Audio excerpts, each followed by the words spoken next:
So hello everyone and welcome to this webinar related to Turkey KKDIK lead registrations, and this will be the first part of a two-part series whereby today we are focusing on starting the lead registration work and the process in Turkey and the cooperation with other companies, so other companies registering the same substance.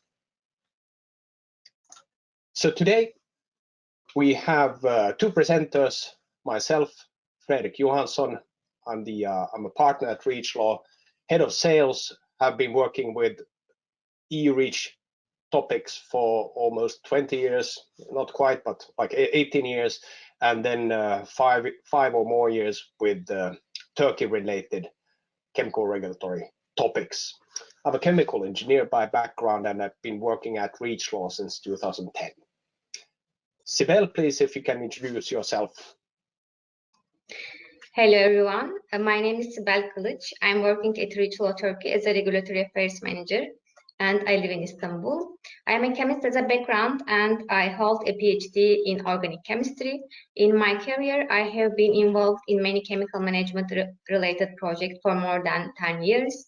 My main areas of expertise are REACH and REACH-like global chemical regulations as KKDIK. Thank you. Thank you, Sibel. Okay, so for those of you who've taken part in REACHLaw webinars in the past, then you know that you are able to send questions using the chat functions, and we will try to answer these questions at the end of this webinar. Also, we will be recording this webinar, so we will send after this webinar, we will send out a link. By using this link, you can then access the recording at any time. So if you feel I'm going through or we're going through something too quickly, then you can always revisit the recording at your own discretion. And please send us some feedback. We very much appreciate any feedback we can get. Thank you. So today we have a busy agenda. Probably will not quite be able to squeeze it into 60 minutes. So please feel free to leave at any time, and as said, come back to the recording or then just be patient with us with our time usage. We'll try to do this as efficiently as possible. Anyway, we'll start with just a recap of who we are at REACHLaw, so providing a REACHLaw brief introduction. Then we'll look at Turkey KKDIK, give an overview thereof, so that Sibel will give you this. And then we'll look at KKDIK registrations, what those are in general, and I will have this section as well as the following section talking about initiating the lead registration work and the registration process. Then at the end we have a lead registration action plan, which let's say focuses on the first part of the lead registration work, so also related to the initiation of the lead registration process. Then we have some conclusions and a Q&A at the end. So we will be just turning off our cameras for the bulk of the presentation, just to save a bit of a bandwidth. Anyway, for the REACHLaw in brief part, just you can still enjoy my face. So at REACHLaw, who we are? Well, we provide chemical regulatory support services for EU REACH and EU REACH chemical regulations globally. So obviously this now also includes Turkey KKDIK, which is also known as Turkey REACH. But also, for example, UK REACH, which is something that entered into force beginning of this year, and there are some deadlines coming up, notably the grandfathering deadline end of April, and then there's a doing reporting deadline, notification deadline closer to the end of October. So if you have any questions related to those, please do contact REACHLaw. We also provide services, obviously, for UK REACH. Then Eurasia REACH is something that's coming up in a few years in greater force. There has already been an inventory established in Eurasia, and soon the actual registration work and notification works will start. Then also India REACH, for example, is something that is brewing in Asia, and India REACH is expected to enter into force later this year or next year, and it will have very similar type of elements as EU REACH, with registration procedures, and so forth. So we have offices in all of these main areas where we are supporting chemical regulations such as EU REACH and EU REACH-like chemical regulations. So as Sibel mentioned, she's from Turkey, currently in Istanbul at our Istanbul office. But you can also see from the map that we have, for example, in the UK an office. We also have in Russia, we have in India, and so forth. So we like to be present in all of these strategic areas where we are also providing support services, and mainly also these only representative services require local presence in these markets. So that's another reason why we have these offices around the world. So what we do is we provide a full range of chemical regulatory compliance services. Of course, Turkey, KKDIK related services, which will be the focus of this presentation. So mainly the KKDIK regulation and lead registration activities thereof. But we also, as mentioned, provide only representative services in most of these markets that we are supporting from a chemical regulatory perspective. So we do all the work from the more straightforward, simpler works to the more demanding work such as EU REACH and UK REACH authorization. Turkey is coming later for authorization work, but that's something we will also do. But also co-registration and then, of course, lead registration work, which will be, as said, a topic for today. So albeit we're far in the north of Scandinavia, we're still a very global player. So we have outreach of almost 1,000 customers by now. We're working on all continents, and we've been very active on the Turkey KKDIK front with the pre-registering and CI notifying more than 5,000 substances, and we're representing more than 200 companies at the moment for Turkey REACH purposes as the only representative. So for Turkey, we provide a full set of services from pre-registration to registration, which is still a process that is to come, but then also lead registration services, which will be very current for today's presentation. But also the SDS authoring and the certification services and so forth. So we aim to specialize on chemical regulatory compliance services and sustainability, and that's what we do, and that's our niche, albeit it's nowadays a fairly broad niche, but anyway, that's our focus. And just like to also highlight that we do have a YouTube channel, so if you are using YouTube and want to check us out, then search for REACHLaw Talks and you'll find there, and we'll try to post topics or current topics and developments there. So please do follow our channel if you find it interesting, that is. Okay, so now I will just hand over to Sibel and also just turn off the camera to save a bit of bandwidth. So Sibel, please go ahead and just let me know when to change slides. Hello again. Thank you, Frederik. And we will have introduction to the Turkey KKDIK regulation and give you an overview of what it's all about. And next slide.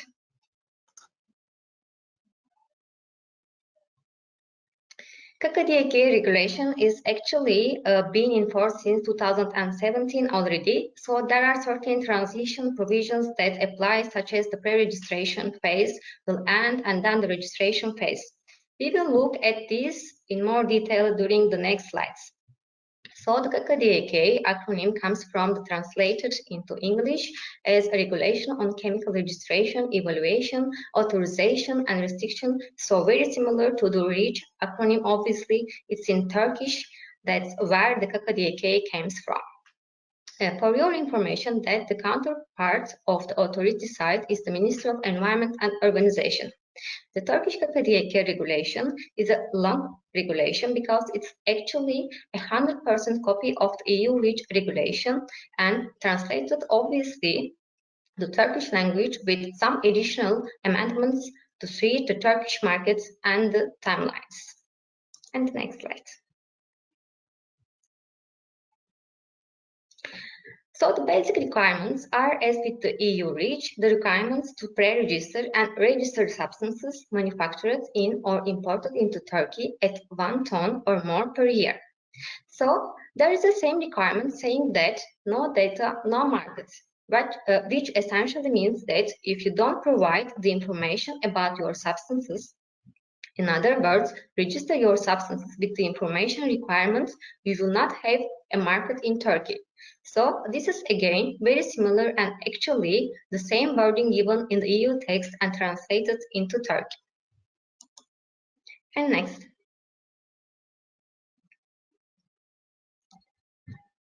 So as with EU REACH, the same actors have the same obligations for the Turkish markets.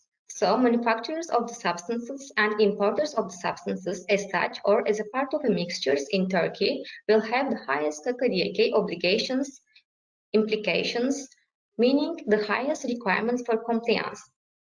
For example, these are the companies or actors from the Turkish market who have to pre-register and then register the substances, and they are wanting to continue to have an access to the Turkish market. And then the same actually goes for the only representatives in Turkey, as these only representatives, such as REACHLaw, for example, are representing non-Turkish manufacturers, formulators. They also have the highest tier of KKDIK regulation, such as registration and then even authorizations. And downstream users, distributors, have similar type of obligations, requirements as for EU REACH, meaning that they have to use these substances and mixtures according to the safety descriptions and safety data sheets and other guidance of safe use, and they have to transmit information in the supply chain up and down, depending if new hazards of the substance have been identified at their location, for example. And they also have to provide this information to the actual manufacturer and importers or only representatives. So this information have been taken into account into registrations. And next slide. So looking at the scope, we can say that 99.95% of the substances are within the scope of the KKDIK regulation, meaning that all of these substances in one way or another have to comply with the KKDIK regulation and the requirements. So essentially, we can almost say that all substances unspecifically exempted are within the scope of the KKDIK regulation. And next slide. So go actually here as many times over that. If you know EU REACH, then you will know the Turkey REACH. So Turkey KKDIK to high degree. But as for EU REACH, the trigger for the registration requirement is the 1 ton per year threshold. So if your substances are not specifically exempted and you are manufacturing at 1 ton or more or importing into Turkey, then you need to pre-register and then register your substance according to the KKDIK regulation. And next slide.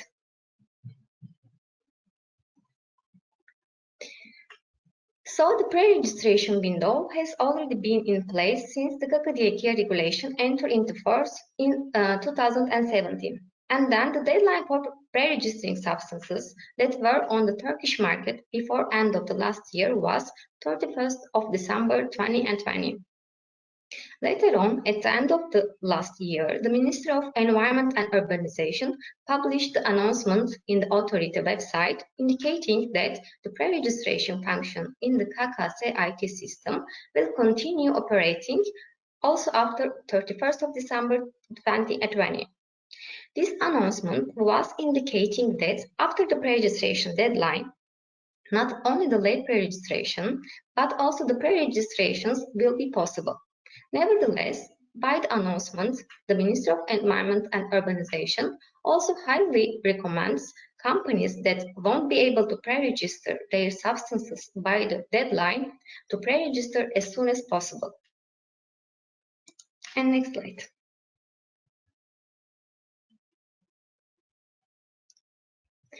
So, by pre-registering a substance, you will become a member of the so-called pre-SIEF for that substance. SIEF is the short form for the Substance Information Exchange Forum. So the idea of the pre-SIEF is that you can see who the other companies are and who had pre-registered the same substance. So you that can start preparing the joint registration together once you determine that you all have the same substance. And this functionalities is provided in the KKS system. The KKS system is the online system which we will look at next. And next slide. So, strictly speaking, a pre-registration must be in place before you place the substance on the Turkish market from the 1st of January 2021. If you have not KKDIK pre-registered already, please do so as soon as possible. And next slide.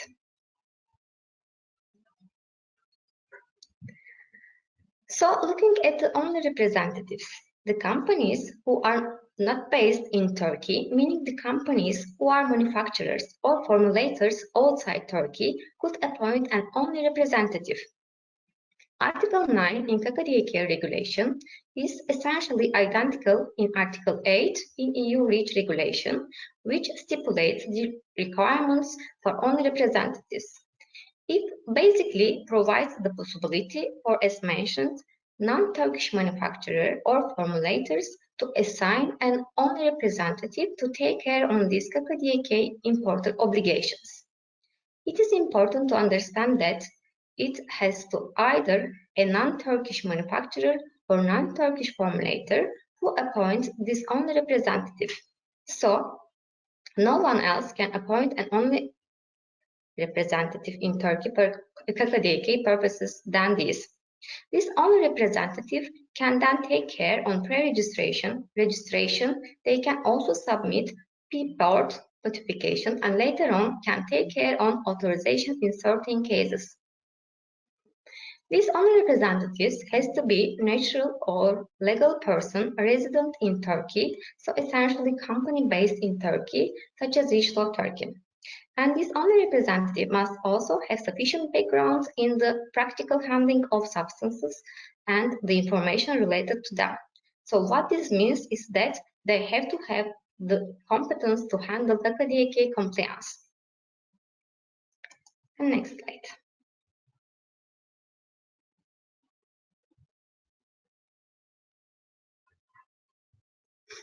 So mentioned, the KKDIK pre-registrations, registrations will be prepared and will be submitted using this KKS system.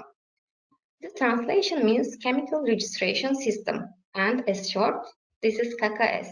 It is an online hybrid system between REACH-IT and Euclid, and later on, actually, the KEZAR tool will be also included in the system. Everything in KKS is online, so you cannot use it offline or download an application as it is used in Europe. So everything is online and everything is, of course, in Turkish language. And one of the precursors is that in order to access the KKS system, you have to have the Turkish citizenship enabled to create an access for this account.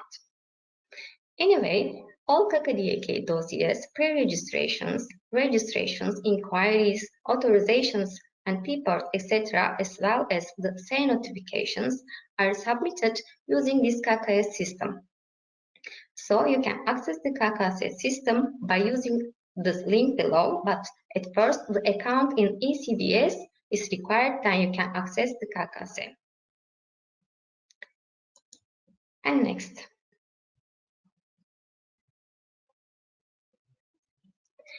So just let me give you a quick comparison between EU REACH and Turkey. You can see that essentially all tick boxes are the same. The only differences are that the safety data sheets have to be certified in Turkey. In EU, for the EU REACH purposes, the safety data sheets do not need to be certified. And also, when the registration dossier is created, this will be mentioned later. Also, the registration dossier have to be certified by the person who has to have the certification for this chemical assessment expert qualifications and so-called KDU. And considering the Turkish market, of course, the timelines are a bit different, but other than that, all requirements are identical as EU REACH requirements. And this was from my side. Thank you. Thank you, Sibel. Okay, so now I will take over and just give you an overview of the registration procedure for in KKDIK. So as Sibel mentioned, it is essentially identical to EU REACH back in the day, albeit with different timelines and of course different systems and a different language, obviously. Okay, so the registration window for all substances that are manufactured in Turkey or imported into Turkey at 1 ton or more per year, and which are not exempted from the registration requirements, have to be registered by end of December 2023. So this applies to all registration tonnage bands, which are the same distribution as in EU REACH, as you can see, where we have the smallest tonnage band from 1 to 10 tons with the least data requirements, but then going upwards, and of course substances at 1,000 tons and more having the highest data requirements.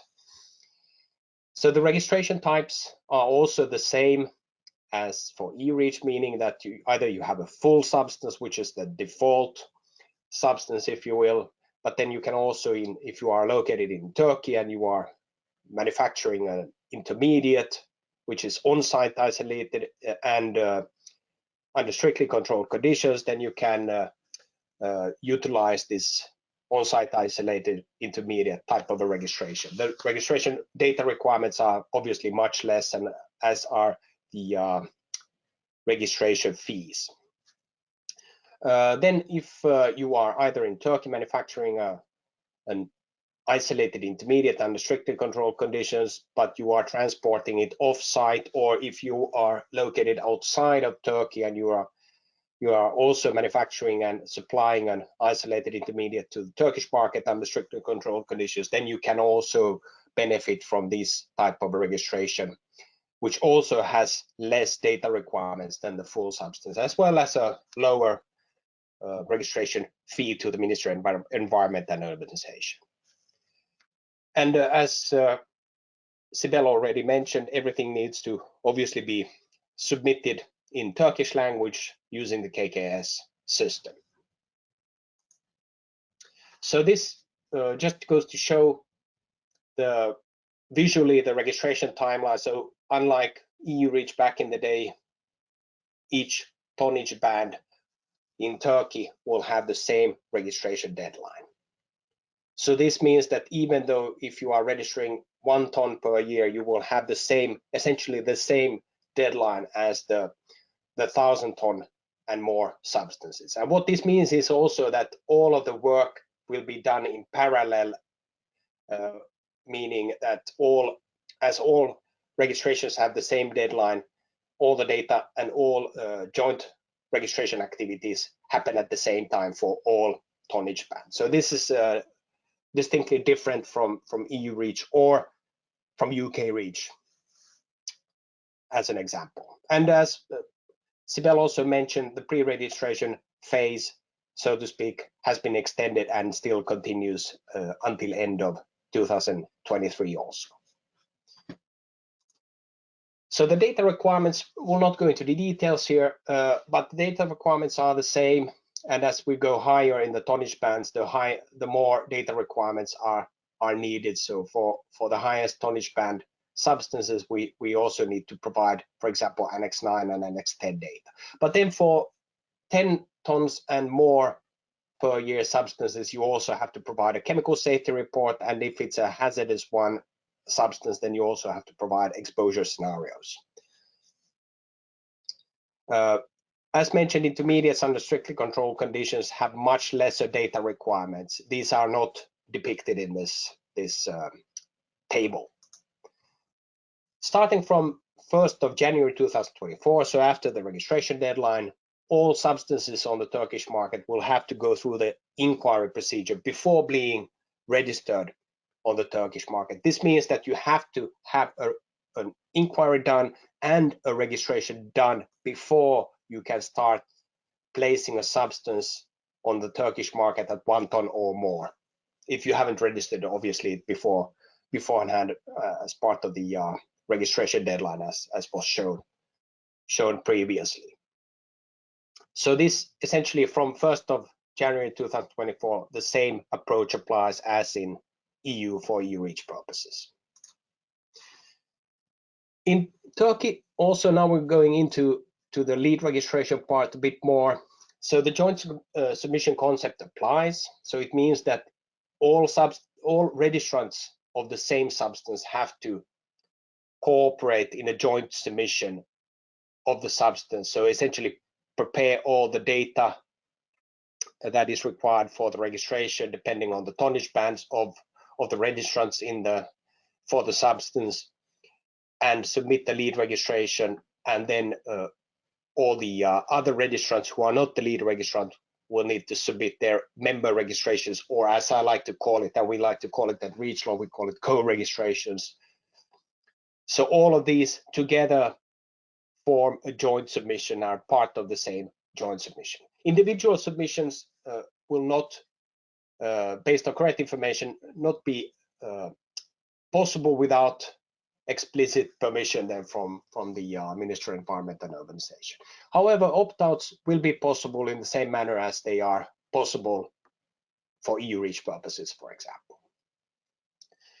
So as Sibel already mentioned, the lead registrant as well as the co-registrants, so the registrants who are not the lead registrant, together form this substance information exchange forum, and in this cooperation mode, all data needs to be shared fairly transparently and non-discriminatorily, as well as all the costs.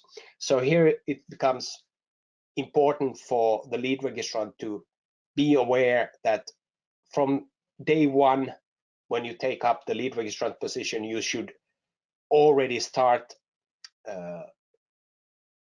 taking notes and documenting all the costs that are associated to the lead registration work. The costs that will be shared then with the other registrants who are then going to join the joint registration later on via, for example, a letter of access or other form of method of accessing the joint submission, meaning maybe there may also be consortia whereby consortium members have access also to the joint submission. We will not talk about consortium activities specifically in this webinar. So what this means in practice and what it looks like as an example is that we have a lead registrant and all the co-registrants then take part in the same joint submission together with all other registrants of the same substance and aim to submit their joint registration to become a joint submission by the registration deadline of 31st of December 2023. Obviously, this means that the lead registrant will have to submit much earlier so that it is possible for the co-registrants to join the joint submission that has been created by the lead registrant and have their own registrations submitted before this registration deadline. So as everyone has the same deadline, it really is important to understand that the lead registrant should try to submit at the latest like 9 months before the registration deadline, or 9 to 6 months before the registration deadline, to give ample time to the co-registrants to also create their registration dossiers and submit it to the Ministry of Environment before this registration deadline. However, we recommend definitely to have even more time in between, meaning that the lead registrant should ideally submit as soon as possible, just to give as much time as possible for the co-registrants to join the joint submission and purchase the letter of access and so forth, sign the agreements and such. So we will talk more about co-registrations in a separate webinar later in the year, or actually in the summer. I'll come back to this a bit later in the presentation. But for now, what is a lead registrant? So essentially, a lead registrant is the one who takes upon itself the responsibility in the Substance Information Exchange Forum to lead the whole lead registration work. So in a sense, the joint registration work, and develop the lead registration dossier and so forth, and also clarify the substance identity, and then of course collect and assemble all the required data that is required to fulfill these data requirements depending on the tonnages of the substance. Then, as mentioned, share costs transparently, fairly, non-discriminatorily with other registrants of the substance. So in this case, co-registrants, usually via this letter of access type of an approach. And of course, they will have to then manage and submit the actual joint registration dossier. So the lead dossier, a dear child has many names, but this means a lead dossier to the Ministry of Environment and Urbanization through this KKS system. And as said, do that in good time before the registration deadline. And besides that, as we've grown accustomed to from an e-reach perspective, is that the joint registration needs to be kept up to date. And this is the main responsibility of the lead registrant. And this is a continuous requirement.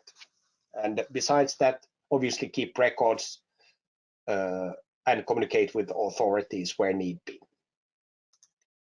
The lead dossier contains a lot of information. We'll not go into the details here, except to say that the lead dossier obviously contains also, besides company-specific information, also the physical, chemical, toxicological, ecotoxicological information, read-across information where needed, and so forth, and also, of course, the chemical safety report, albeit this can also be agreed in this SIEF, in the joint submission, to be submitted by each company separately.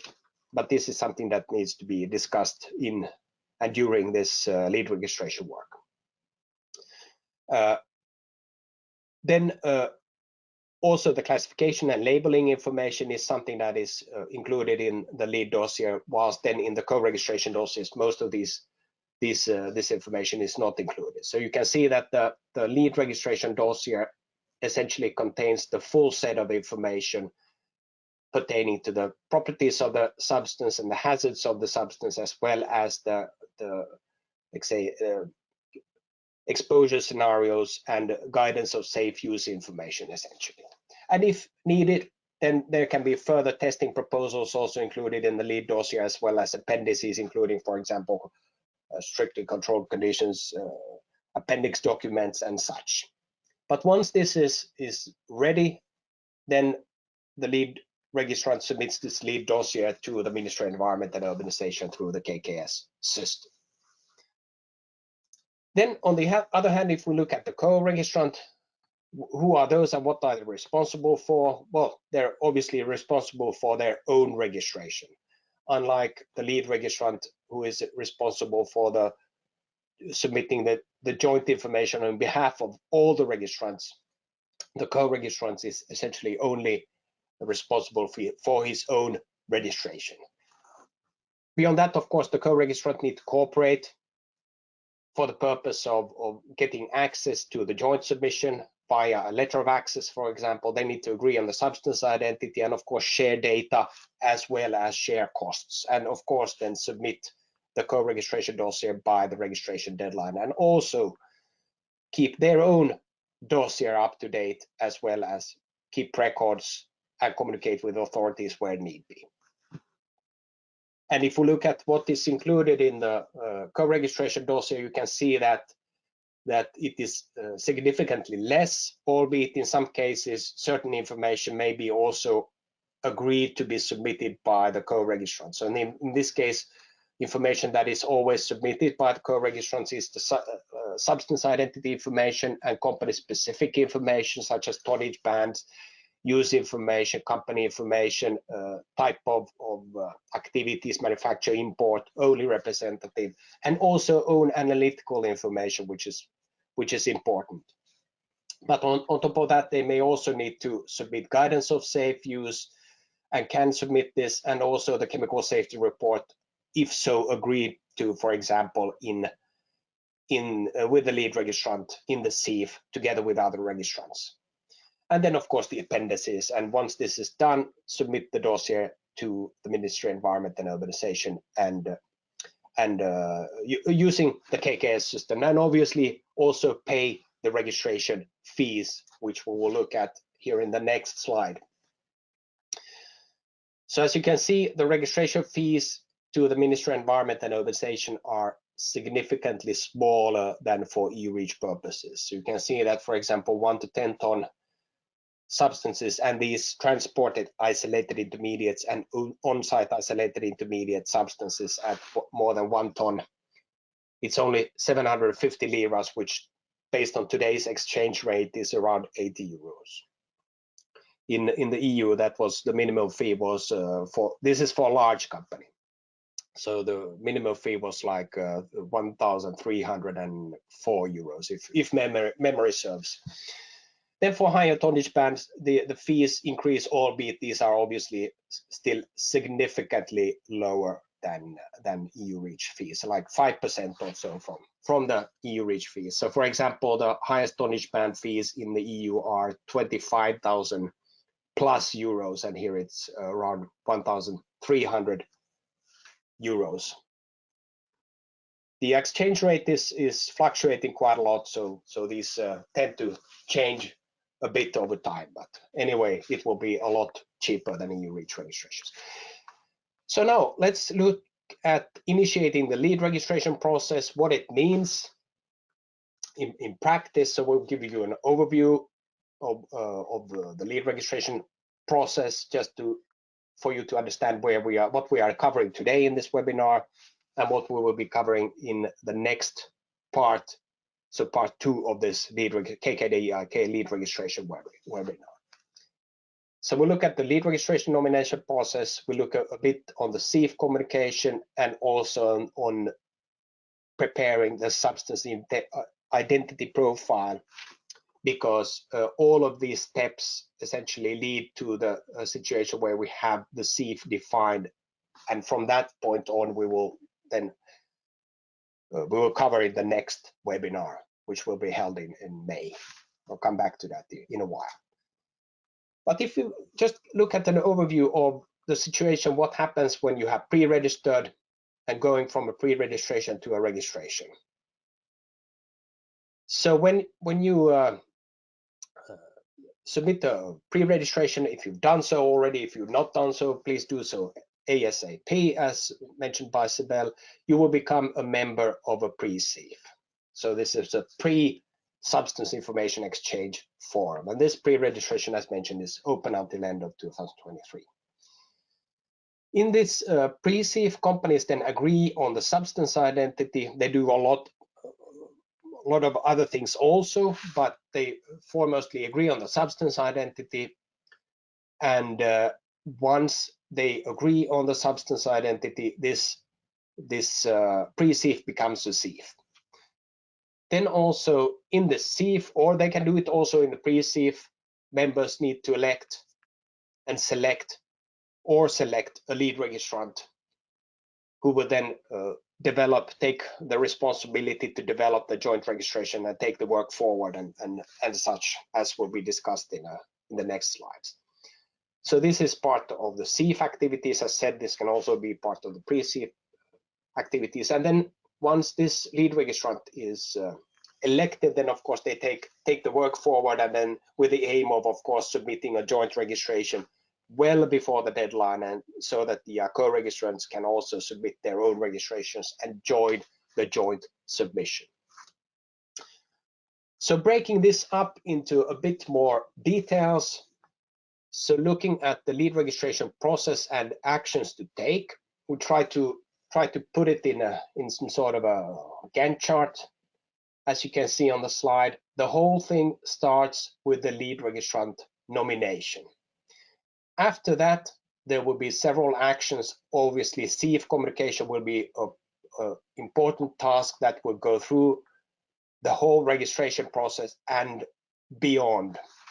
But very much in the beginning, the substance identity profile will need to be agreed in this pre-SIEF so that the pre-SIEF becomes a SIEF. Then also data access negotiations and data collection will have to commence a dossier review of the existing EU lead dossier, which presumably will be used in most cases for for KKDIK lead registration purposes, because this information that is used in for Turkey KKDIK lead registrations is already available in EU REACH dossiers.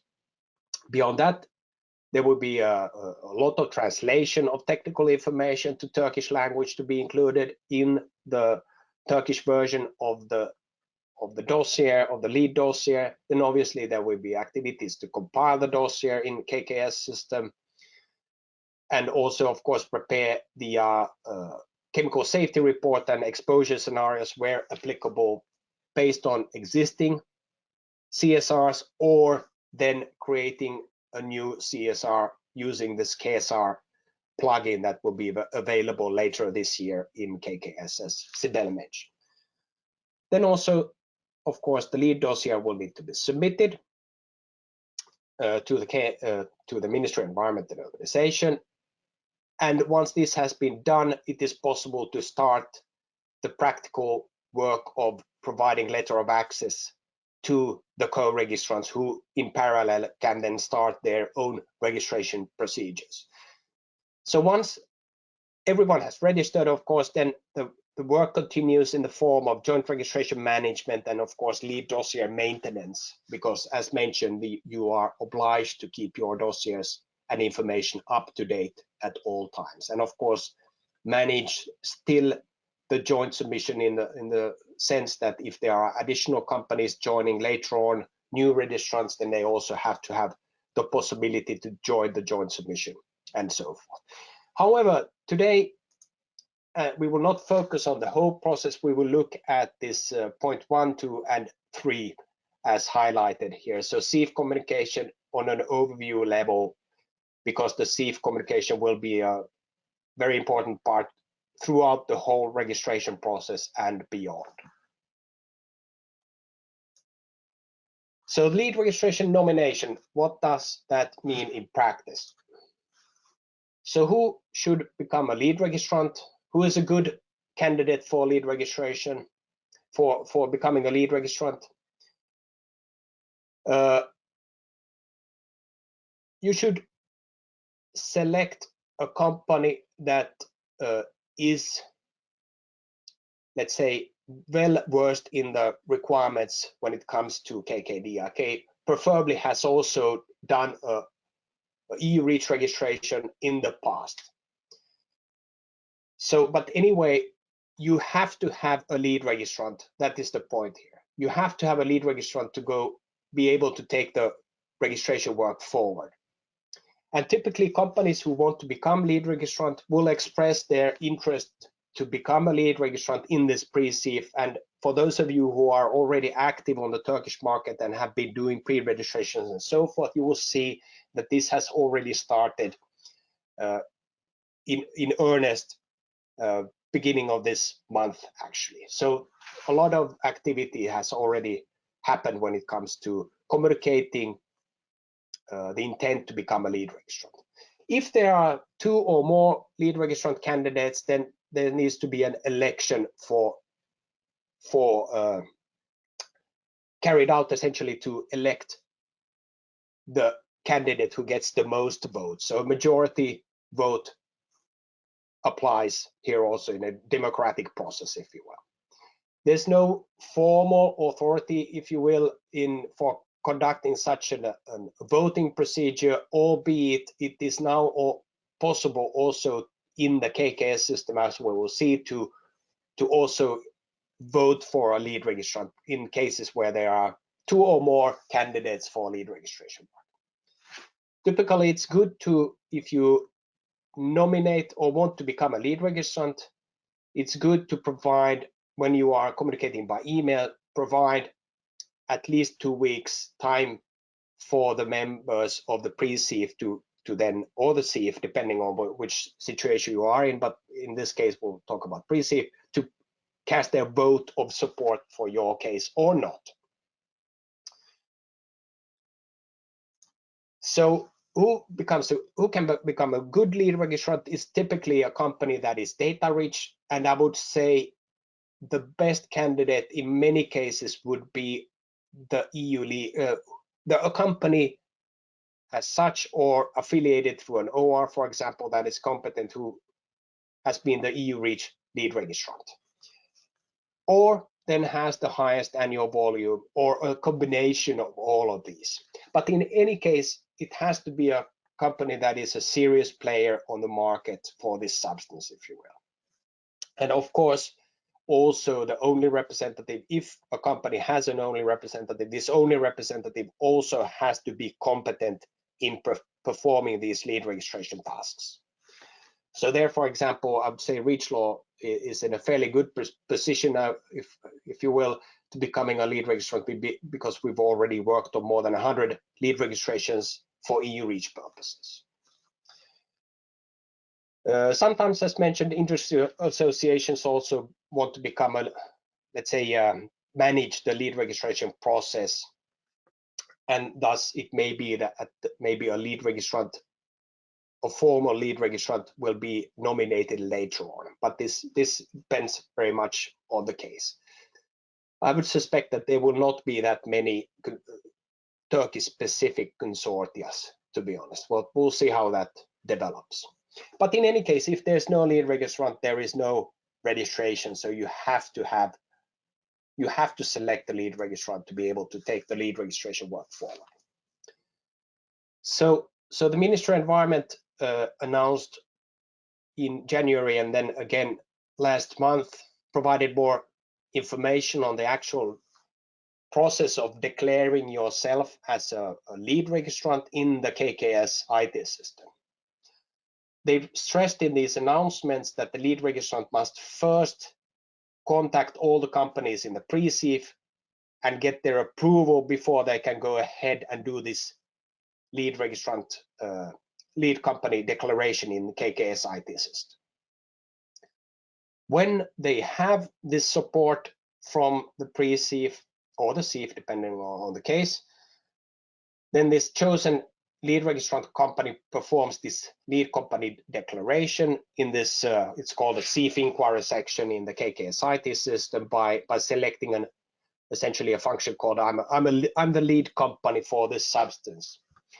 We'll see what this looks like in practice in a few slides. So these declarations have started through the KKS system from 1st of March, so just a few weeks ago.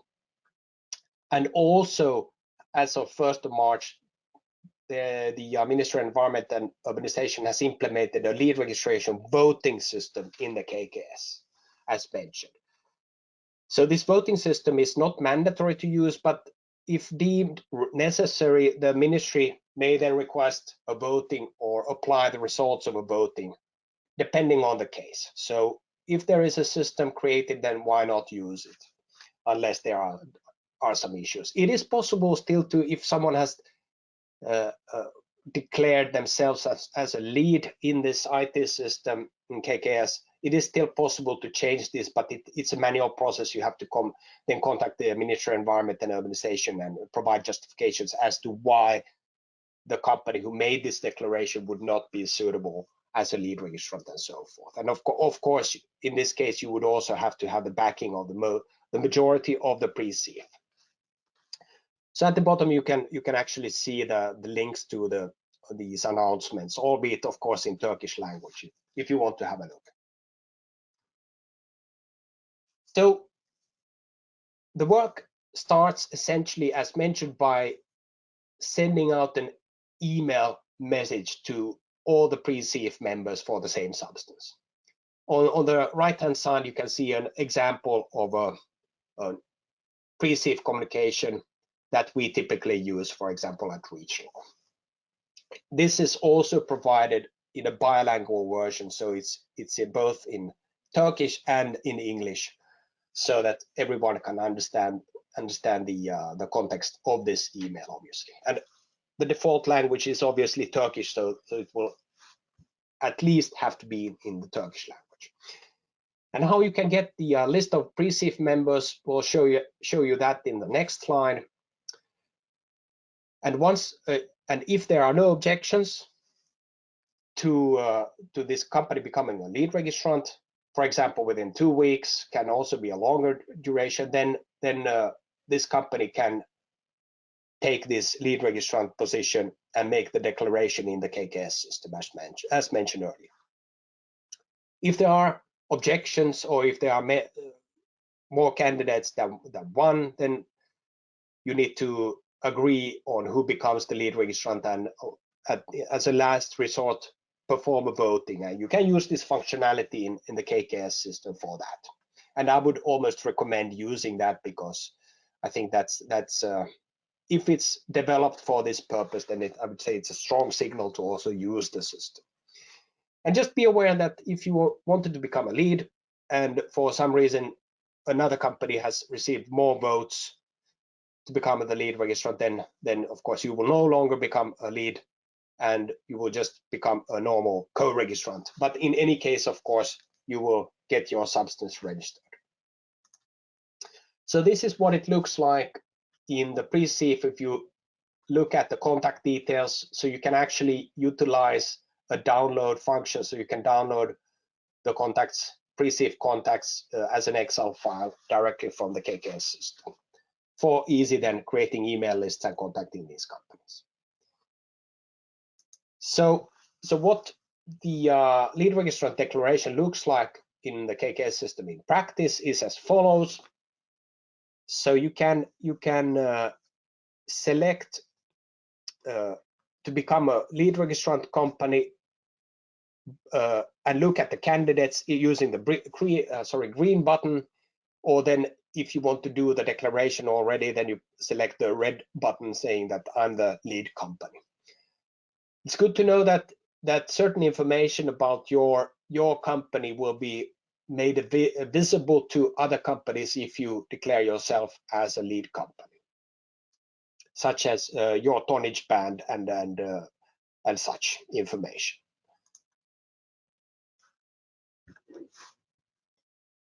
Then if you have made the declaration, then later on it will look like as you see on the screen in the KKS system, meaning that you have nominated yourself and as the lead registrant, and the information on the right is shown to all other members of this pre-SIEF, so they can see information about your company and the substance, of course, that you are declaring yourself as the lead registrant for. However, if there are more companies, if you look at it from, for example, from a co-registrant voter point of view, and you want to vote on who becomes the lead registrant, and there are 2 or more candidates, then you can go and click, there's a button for list of lead company candidates. You select that, you will get a list of companies. In this example, you see two fictional companies as lead registrants. You can then select the company that you would want to support as the lead registrant. And once you have selected your company, in this case, let's see if I can get the laser pointer working here, you then select vote. You can also select the button here that says open, essentially says open a list of the voters, so you can also see a list of which company has voted for what company as a lead registrant. So a fairly good system, I would say. Something that we did not have, for example, for e-reach purposes. So definitely an improvement, if you ask me. So upon acceptance, then the select or elect lead registrant should notify the pre-SIEF by email saying that they have been elected as the lead registrant. Obviously, they can see this also in the election system, but it's nonetheless good practice to inform the pre-SIEF that this has happened. You have become the lead registrant, and provide information on the proceedings for the practical work, such as, for example, collecting data and agreeing on substance identity and so forth. Okay, then looking quickly on the SIEF communication part, and looking at the time, I can see that we will go a bit over time, so please be patient. So as mentioned earlier, it's good to understand this, that SIEF communication is something that will not end with the registration. It is something that will continue as long as the registration is in force, or you as a lead registrant for your part, you will have to engage in SIEF communication as long as you are the lead registrant and you are have registered the substance. So be aware that if you become a lead registrant for a substance, then this is a fairly long commitment unless, of course, someone else takes over the lead registration role as agreed with you at some point in time. So the lead registration communication typically encompasses, as mentioned, of course, the appointment of the lead registrant. We covered this in the previous slides, but also agreement of the substance identity, which we'll look at in the next slide, but also on the registration intention. So as we know from, for example, from EU REACH purposes, and also looking at the pre-registrations in KKS, we will see that there are a lot of companies who probably will never go forward with actual registration. So it's good for the lead registrant to also try to collect this information on who actually is a serious registrants for going forward, and then collecting information from them, for example, to be shared and so forth. Then also collecting available data. So like physical, chemical, toxicological, ecotoxicological information, because this is obviously an important part, because most of the information is already available for EU REACH purposes, and thus you can also use the same information for Turkey KKDIK registration purposes. But also the scope of the registration, so what users are covered, who will submit the CSR, will it be a joint CSR or a separate CSR? Who will submit the guidance of safe use? Will it be jointly or separately and such? Then, of course, also information about the classification and labeling. So, and the SIEF needs to agree on the classification and labeling, albeit I would say that in most cases this will be exactly the same as for EU REACH purposes, as well as the substance identity that was covered in a few rows up. Then also SIEF agreement with the potential registrants, and providing letter of access and fee information to the co-registrants. And this fee information usually also contains a breakdown of the cost. So in order to create the breakdown of the cost, you need to start documenting those costs from day one. It is very difficult to break down and itemize costs afterwards. And of course, keep then the SIEF up to date with information on how things are developing and so forth. And as mentioned, it's a continuous process throughout the registration process and beyond, the SIEF communication, that is. Then substance identity profile defined and agreed. So this is a short slide. So the substance identity profile is essentially something that is collectively agreed in the pre-SIEF, and you can utilize this type of like we call it the substance identity profile. It was developed for EU REACH purposes, but we can use it equally well for Turkey purposes. So once a lead registrant proposes this SIP, so substance identity profile, usually I would say based on EU REACH registration information and any new information that may have become available after the EU REACH registration was performed, then this needs to be agreed in the pre-SIEF. So this information is shared with all the pre-SIEF members, and with the explanations and such. And if and when all companies agree on the substance identity, then the pre-SIEF ceases to be a pre-SIEF and becomes a SIEF because the substance has been defined. And this is something that is typically driven by the lead registrant, and is typically something that is happening fairly early on in the process. And that is why we are covering it also here in this webinar today. Then the rest of the lead registration processes, as we looked in the previous slide, will actually be covered in this part 2 of the KKDIK lead registration webinar, which we call the data access, dossier development and submission webinar. And that will actually happen on May 5th, so in a few months time. So please be tuned for that, where we will actually go through the highlighted or the darker blue, navy blue colored section in more detail. All right, then we are coming to closer to the end of the webinar, and we're 1 minute past the hour, so please bear with me. This won't take long anymore. So just wanted to highlight a lead registration action plan for the KKDIK Lead Registrant from nomination until the SIEF is formed. So essentially topics that we've covered in this webinar.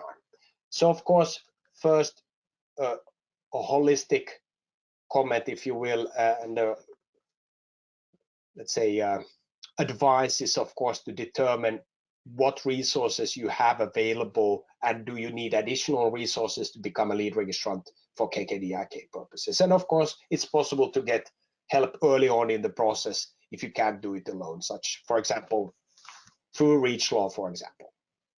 Then communicate your intentions to become a lead registrant in the pre-SIEF ASAP, because this has started already. So if you want to become a lead, then our recommendation is to do so as soon as possible. Then allow all these pre-registrants or the pre-SIEF members to voice their opinion if you say that you want to become a lead registrant. So either support or reject this, and you can also use this voting system in the KKS IT system if there are other candidates. And you have to wait for the outcome of the vote before they're going forward with the practical lead registration work. That's at least our recommendation. Then also, once you have been chosen as the lead registrant, please notify the pre-SIEF members or the SIEF members, depending on at what stage in the process the work is for defining the substance identity.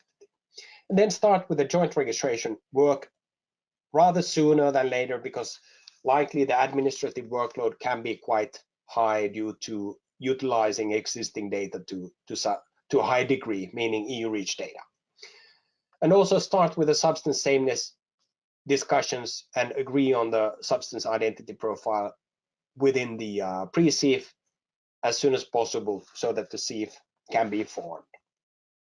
And of course, a generic recommendation to be active with the SIEF communication as a lead registrant and document everything. As said, to be able to itemize costs, you have to have this information, the granularity of information available from day one. So start documenting your activities and costs and so forth. Okay, so coming to the conclusions before heading over to the Q&A. So as Sibel mentioned, the KKDIK regulation is already in force, and it is possible still to pre-register.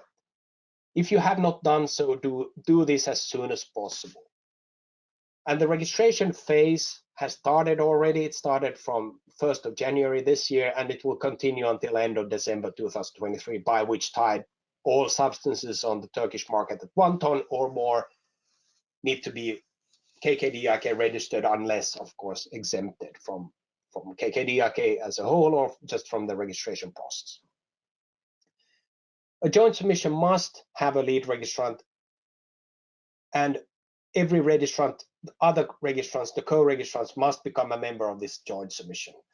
There is possibility to opt out, as mentioned, but individual submissions will not be possible unless you get some sort of an approval from the Ministry of Environment and Urbanization in Turkey. The lead registrant should be chosen by the pre-SIEF members to become the lead registrant. So once you have been granted permission to become the lead registrant, then you should indicate this then in this KKS system by doing this declaration as we looked at.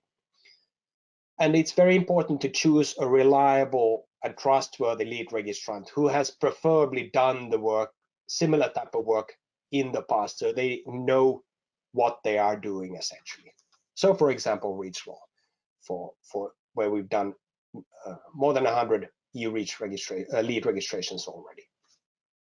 And as Sibel mentioned, also these non-Turkish manufacturers and formulators can choose an only representative, preferably a professional one in Turkey, to take care of this compliance work, also including the lead registration work. Good to highlight. And REACHLaw, obviously, we're very happy to provide any help you need for comply with KKD, whether it be for the registration part or pre-registration or the more demanding lead registration work. Please do let us know. We'll be happy to help.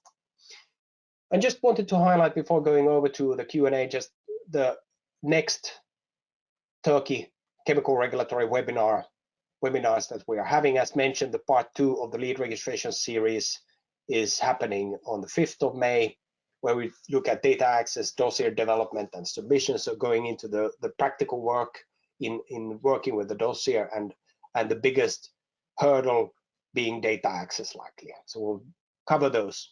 Then, and in June, early June, we will look at co-registrations, what those in practice mean and what they have to do, provide a practical guide how to start the work as being a co-registrant.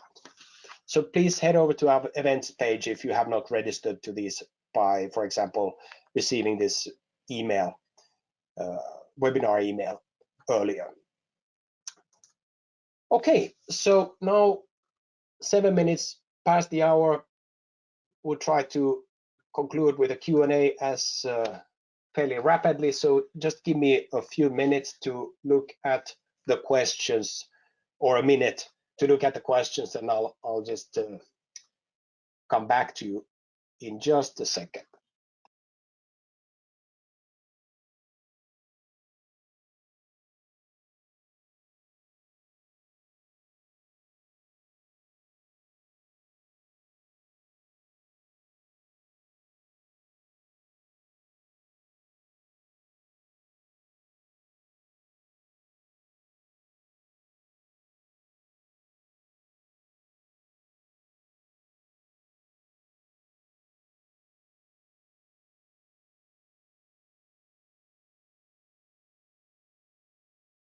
Okay, so Sibel, if I can just ask you to also be online, and I will just also activate my camera so to provide a bit more interaction as part of the Q&A session.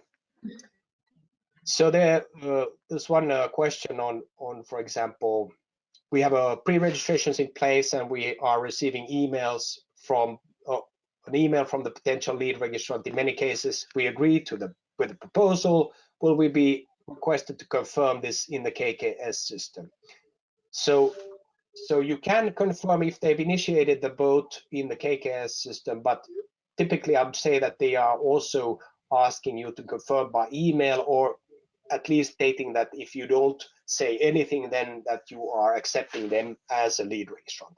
Nevertheless, I recommend following the pre-SIEF in the KKS system so that you can see if they are initiating a vote in that system. But do you have something to add, Sibel, to this? No, it's correct, yeah. Thank you. Okay, then there was a question of which Euclid version will be acceptable for registration, and you can have that one, Sibel. Yeah, for the Euclid, for the KKS system, the authority informed that they will be implemented the Euclid 6, and for now, I can say that all parts are already available in the system. Okay, thank you. So what this means that, as Sibel mentioned, the iEuclid is integrated into the KKS system. So you will not be using it separately like we do, for example, for EU-REACH purposes or for UK-REACH purposes. So it's integrated into the KKS. Then there was a question on is the regulation available in English? So no, there's no official version available, and you can scour the internet for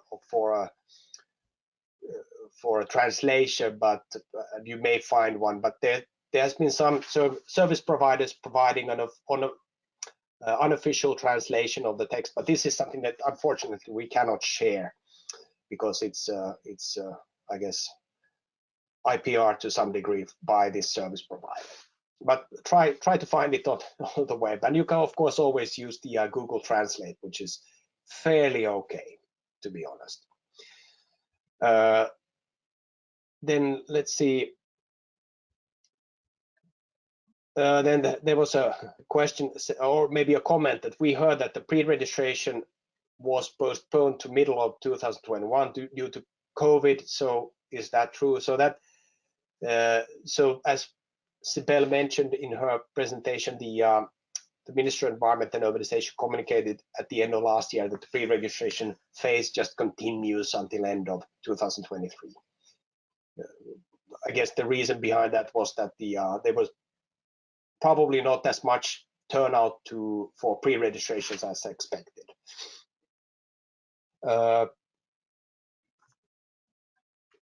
Then there's a question on, is the Turkish KKS system already fully available, including the Euclid 6 part? Sibel, you can take this one. Yes, it's now fully available. You can fill the data inside, but you can only submit the registration once all the lead registrant is available and the authority assigned this for the registration. Okay, thank you. Then there's a KKS related question, and also another question, I guess that's also related to KKS. Is there a public list of current lead registrants? So I guess the lead registrants who have done this declaration in KKS. I can take this. Yeah. Yes. Go ahead, please. There is no list that is representing the lead registrant, but you can only be aware of the lead registrant by email, and then you can check your substance from the SIEF inquiry part.